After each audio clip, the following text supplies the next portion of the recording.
Next guest, Public Affairs Analyst Segun Ayoola, joins us virtually also on the program to lend his thoughts to issues in the news.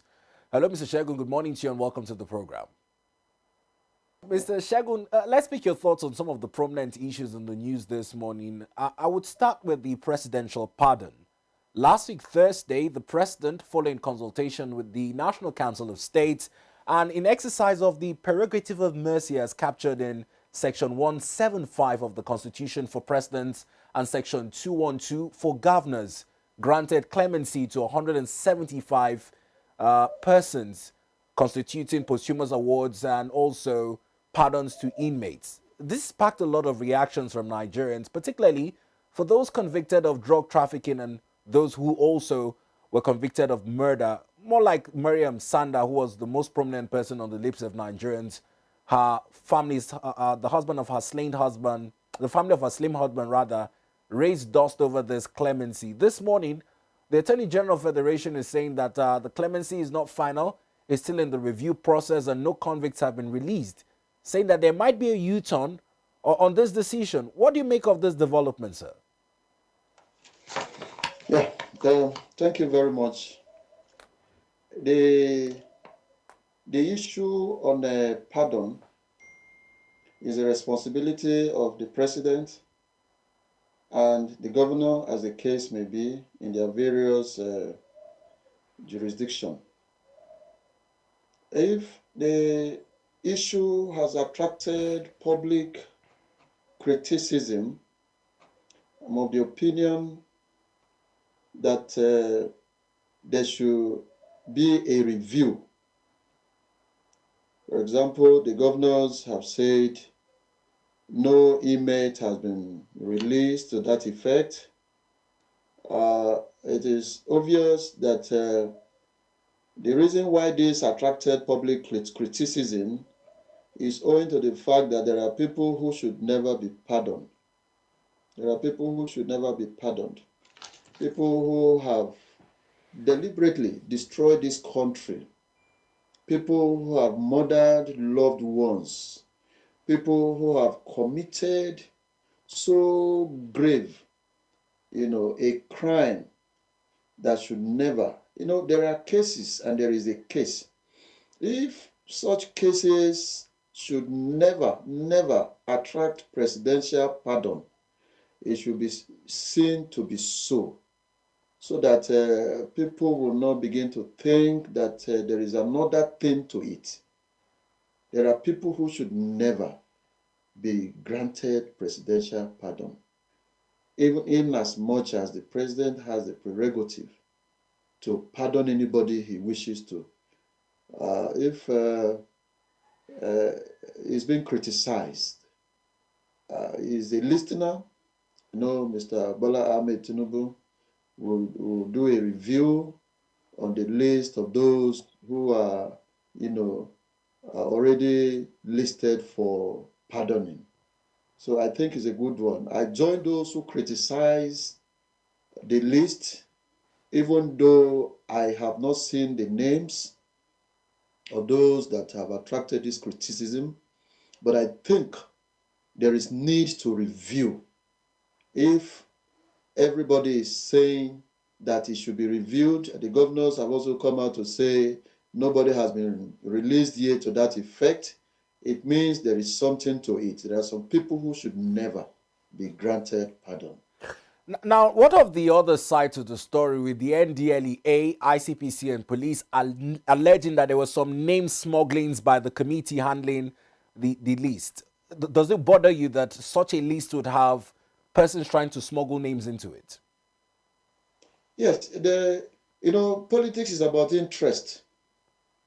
And presidential pardoning should be devoid of any interest. It should be devoid of, if they are smuggling, it means they are relatives, no matter what the individual have committed. There are relatives of such individuals who are in the position, who are in government, who are trying to smuggle the names. And so it should never be allowed to fly. It should never be allowed to fly.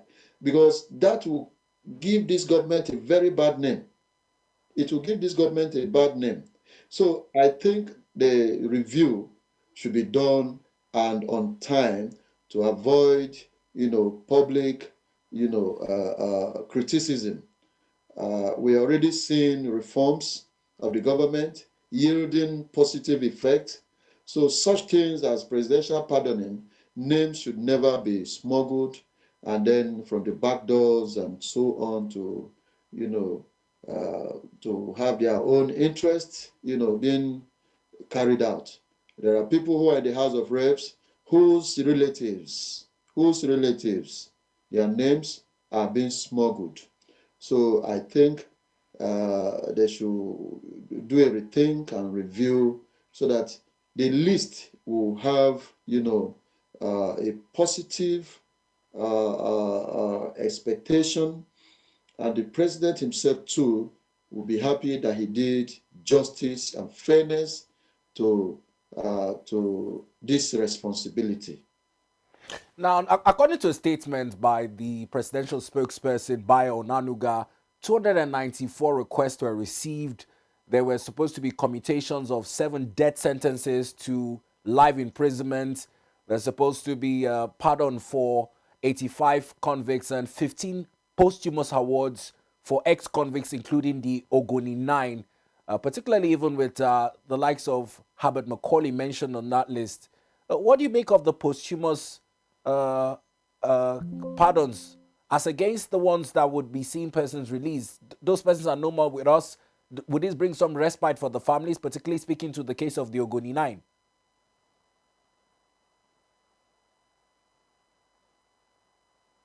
Hello, Mr. Segun, are you still with us?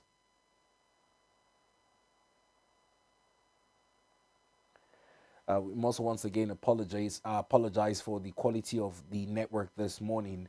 I'll retake my question and see if we can get Mr. Shegun's input.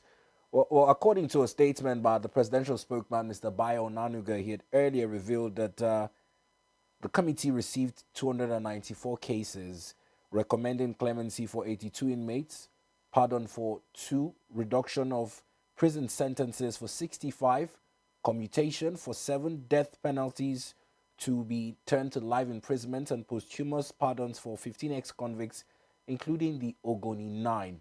It's on that I'm asking Mrs. Segun if for the 15 ex-convicts who are supposed to be posthumously pardoned, it makes for good justice to the families, particularly for the Ogoni 9, who might have felt a little bit hard done by the death sentences at the time. Hello, Mr. Segun, are you with us? Well, let's also revisit the front pages of some of those newspapers that we didn't quite bring to you at the first point, starting with the Standard Times newspaper. Early on the Standard Times newspaper, we saw the lead headline, Senate approves appointment of Amopiton as INEC chair. Above the masthead, Nigeria's inflation falls to 18.02%. In September, lowest level in 3 years. A look at the rider, you'd find the story we just discussed with Mr. Segun. Tinubu's presidential pardon undergoing review. Tinubu's presidential pardon undergoing review, says the federal government. Soldier in trouble for allegedly causing the death of driver in Ondo. Confusion in court as woman slumps after husband insists on divorce. NETI seeks end to multiple taxation in solid mineral sector. Nigerian Treasury bill yields falls to 17.39% on disinflation. Fubara cancels 135 billion naira secretariat contract awarded by IBAS. Others refund of 20 billion naira mobilization. Nnamdi Kanu fit to face trial. NMA tells court. Peter Obi is the only opposition in Nigeria today, says Fayoshi. Away from the Standard Times, let's take a look at the Vanguard newspaper. On the Vanguard newspaper, lead headline, INEC in my time. Losers will congratulate winners, says Amopiton. Gets Senate's confirmation as INEC chairman. Promises to work with NIMC, NCC, others to improve polls. I will audit IREF to identify glitches that undermine 2023 elections. Says he was never in Tinubu's election legal team. Electoral Act amendment suffers setback. Above the masthead, National Grid loses 4,091 megawatts hour per hour in September. We were not released inmates pardoned by Tinubu. Why we have not released inmates pardoned by Tinubu, says AGF. Suicide takes center stage as Vanguard's third mental health summit holds today. Presidential pardon. Macaulay should not have been lumped with ex-convicts, says family. On the rider, user rapid data depletion threatens telecom sector growth. Sector's $1 billion gain at risk. Subscribers accuse telco of manipulation, threaten class action. Telcos dismiss allegation as baseless. Rivers revokes 134 billion naira contract awarded by IBAS, others refund. 2027, APC moles have taken over INC, Scribe cries out. 2026 World Cup playoffs, 14 billion naira windfall from FIFA awaits NFF if the conditionalities are captured on the inside page 18. Moving away from the Vanguard this morning, let's take a look at the Daily Independent. On the front page of the Daily Independent this morning, you'd find leading the headline. New INEC boss vows to restore Nigeria's trust in commission. Assures elections will truly reflect the will of the people. 6 Electoral Offences Commission to prosecute electoral crimes. Promises credible elections where losers will congratulate winners. Says real-time transmission of results require legislative clarity. To audit IREF to identify glitches that undermine 2023 elections. Senate confirms Joash Amipiton as INEC chairman, praises him. Above the masthead, Tinubu's pardon for ex-criminals under review, says the Attorney General of the Federation.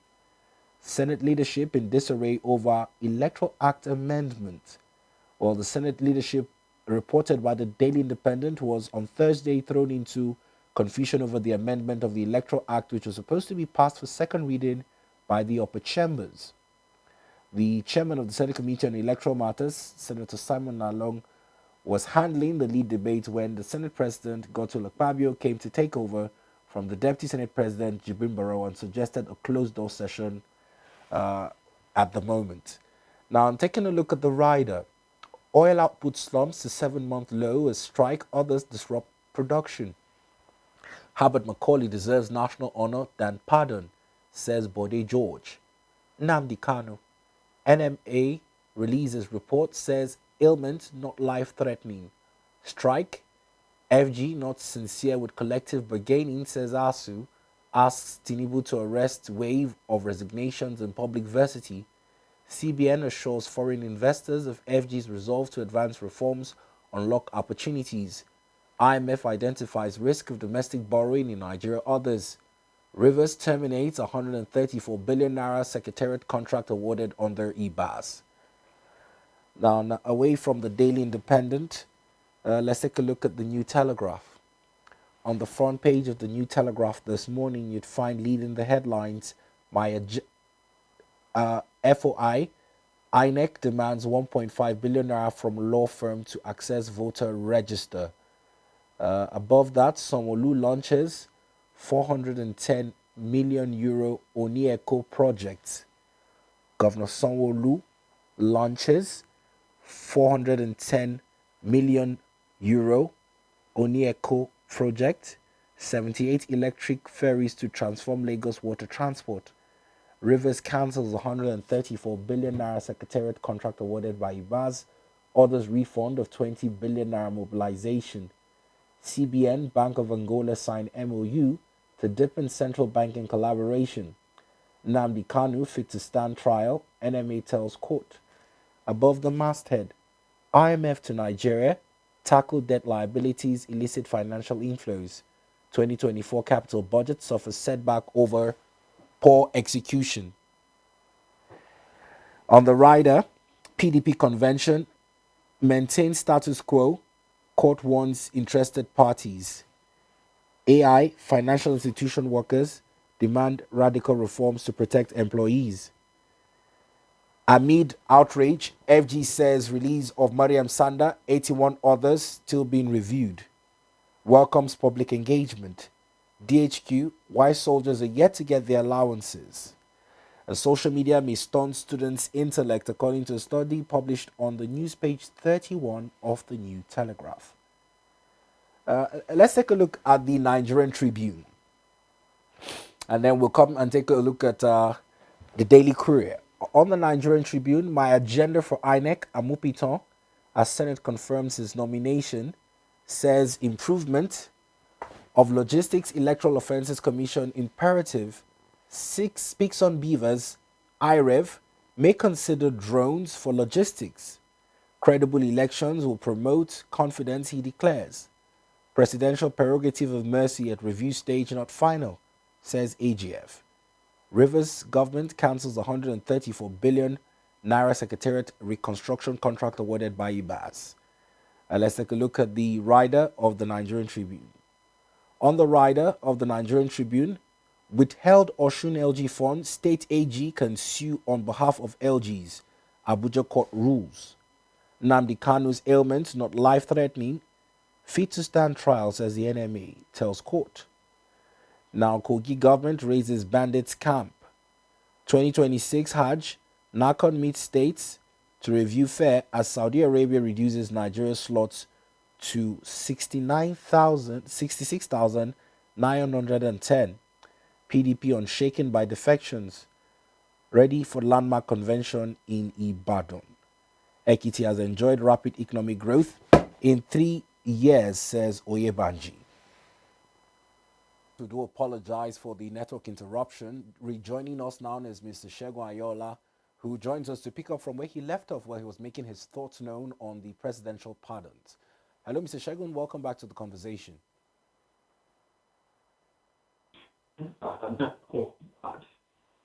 Yeah, the network is quite troublesome this morning. It's not allowing for a smooth conversation, but can you hear me, however? Yes, sir. All right, please pick up from where you left off. We're talking about the presidential pardon.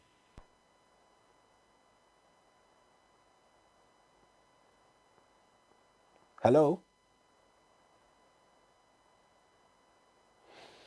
Quite interesting this morning. We beg your pardon for the turnout of events this morning as it concerns the challenges we're facing with the network and having a smooth conversation with our guest.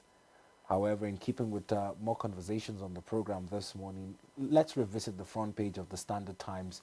I beg your pardon, the Daily Courier, our final newspaper on the lineup this morning, as we remind you of the headline focus. On the Daily Courier, you'd find leading the headline, middlemen, the hidden force behind Nigeria's food price stability. Analysts say middlemen hold the key to sustainable disinflation. Experts urge government to regulate supply chain actors, transform costs and levies, inflate prices. Above that, Senate confirms Professor Joash Amupiton as INEC chairman. And on the rider, INEC clarifies 1.5 billion naira cost for certified copies of National Register and political units. Kanu fits to stand trial, elements not life-threatening, NMA tells court. Presidential pardon lists under review yet to be implemented, says AGF. Now, Mr. Segun, we'll just take your parting shots in a little less than 2 minutes since the network is not allowed for us to have a smooth conversation. My take on the presidential pardon. Yes, in 2 minutes. Especially on those that have fought gallantly for this nation, but in one way or the other were imprisoned by the military government, in the likes of Ogoni 8, and our very, very wonderful leader, Sir Abubakar Tafawa Balewa. These are wonderful names, wonderful lists, people who will attract public, support, public support. It should not be, soiled by criminals, a list of criminals from the back doors. So the government is doing well in that area. I also want to lay my credence on the person of the INEC chairman, like you just mentioned. I check on his profile, I discovered that he does not belong to any political party, and that he's also a disciplinarian, and he has been calling for good governance. I've read some of his articles in the past, and I think he will perform very well as INEC chairman. He have my support, and I think everywhere many Nigerians will want to support the prof to discharge his duty. I thank the members of the Senate that have, screened him so well. It took him about 2 hours. I think he's a good one. I think we're beginning to have people who have, good antecedents to chair the seat of INEC. I think we are going to have a good election come year 2027.